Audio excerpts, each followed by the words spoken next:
Good Wednesday afternoon, everybody. I'm meteorologist Tim Pandajis here with your tropical update. Before we get into things, make sure you hit that subscribe button at the end of the video. If you learned something like what you saw, hit that like button as well. We got a lot to talk about today. 3 areas out in the Atlantic. 2 are mandated as investigative areas, 97, 98. And out in the Pacific, we have our second major hurricane of the season, and that's Genevieve. That's back down, coming off their high at a Category 4 down to a Category 3 now. Today is August 19th. 2020. If you're new to these videos and you're wondering what in the world is an invest, well, it's short for investigative area. It's followed by a number. It goes from 90 to 99, and then we recycle it. And then depending on which basin it's in, it either has an L, which designates that it's in the Atlantic Basin, or an E, that's in the Eastern Pacific Basin. So we have 2 invests out there right now, and on our tropical vocabulary pyramid, here we are with the investigative area. It's pretty much next in line to becoming a tropical depression or tropical storm. And in some scenarios,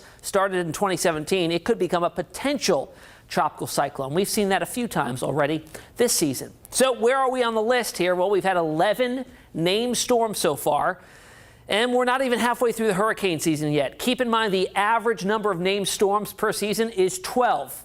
We're already at 11. We had Josephine and Kyle, both tropical storms last week. Next up, we had Laura, Marco, and Nana, and all 3 could certainly develop here within the next 7 days. Very active out in the tropical Atlantic right now. You can see 3 areas we're watching. The first here is Invest 97L, 98L, and then a wave, a very robust wave, exiting off the African coastline, and right now has medium chances or low chances over to medium as we head out through the next 5 days or so. We'll start off to the west and then work our way eastwards.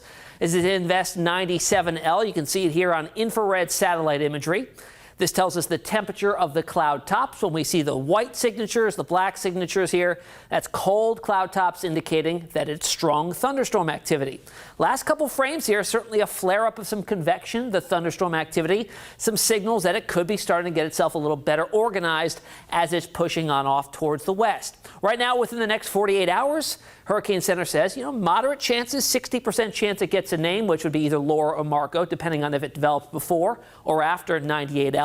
And within 5 days, those chances are even better, up to high at 80%. Let's look at it on visible satellite imagery now. Kind of looks a little bit better here. You can see some sort of signature of a spin already. The low itself is not closed off, which is why it's not a named system just yet, just kind of a flare-up, tropical wave, if you will, of thunderstorm activity moving off towards the west. Now, in terms of dry air, we flip up the filter here, and this is the water vapor imagery. We were showing a lot of dry air here over the last several storms when it was out in the Atlantic. We had the Saharan air layer. Not so much an issue now. The mid-levels of the atmosphere are much less dry. You're seeing not that many shades of yellow or even the oranges and the bronze shading. That was very, very dry relative humidity values. Not so much the case anymore. And as it moves forward, it's got plenty of warm water to work with. It only gets warmer as it heads to the north and west. You get those water temperatures in the mid-80s. That's the skin temperature of the ocean, the sea surface temperatures, right? But this is also some of the area of the highest ocean heat content in the entire Atlantic Basin. What I mean by that is there's enough energy in the ocean here to support rapid intensification if, in fact, all the other variables fall into place. Now, ocean heat content is those warm waters extend down to a depth. So when storms move over warm waters, they mix it up, something called upwelling, and they replace the warm water at the surface, mix up some cooler waters from below.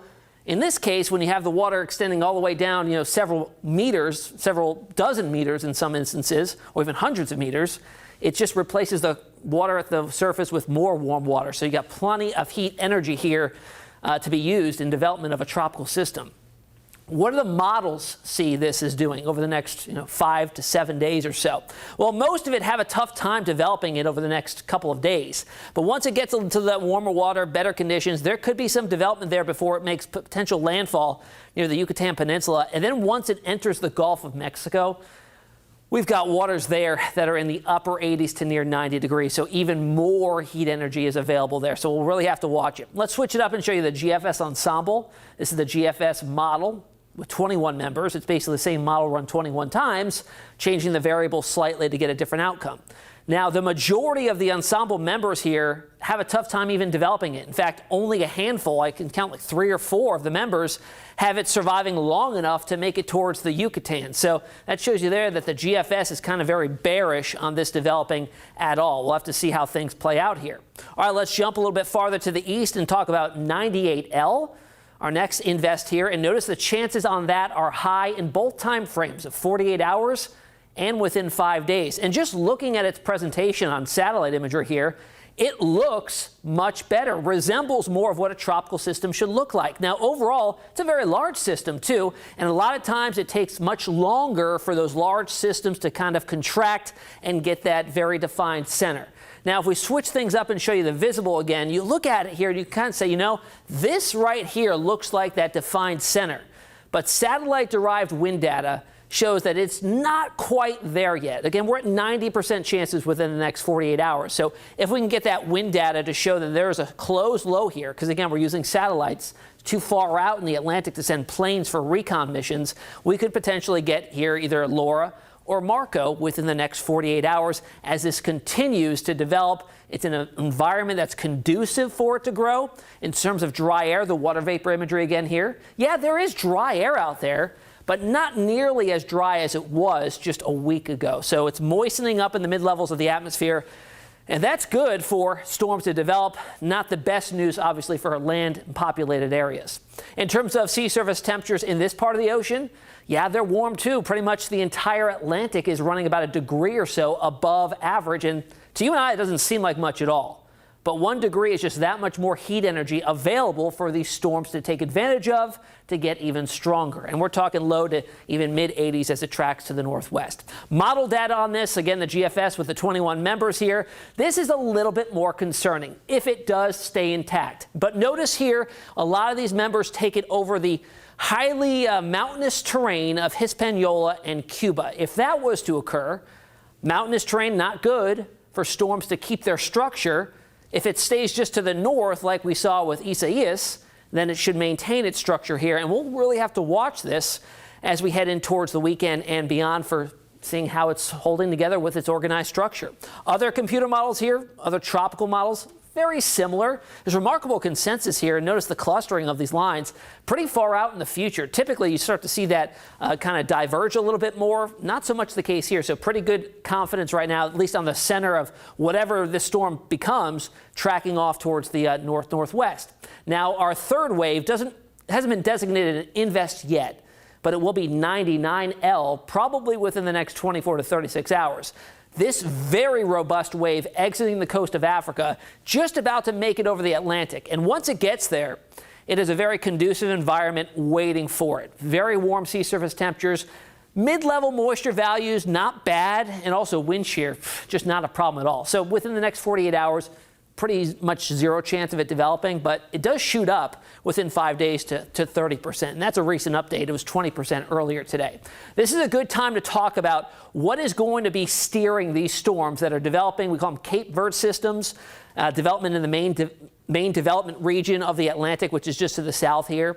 These are all driven westwards by the Bermuda High or the Azores High. And the strength of that high determines how far west it goes before it sneaks its way off to the north and escapes out to sea. So when we have a relatively weak Bermuda High, storms can be steered toward the east coast, but then before they get there, they take that turn north and zip out to sea. We call those fish storms. Say you have a little bit stronger of a Bermuda High, that westward track will continue for a longer duration of time, putting the windward, leeward Antilles all in play here, and even potentially the east coast of the United States, if this was a little bit stronger.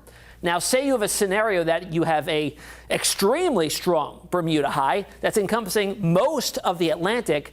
This would tend to steer farther to the west and particularly eject it into the Gulf of Mexico and put the east coast of the United States under threat again. So storms can be steered a little bit toward the Gulf of Mexico or the east coast of the United States. So all depending on how strong that high is. So that's just as important in the forecast as the track of the storm is the strength of that high.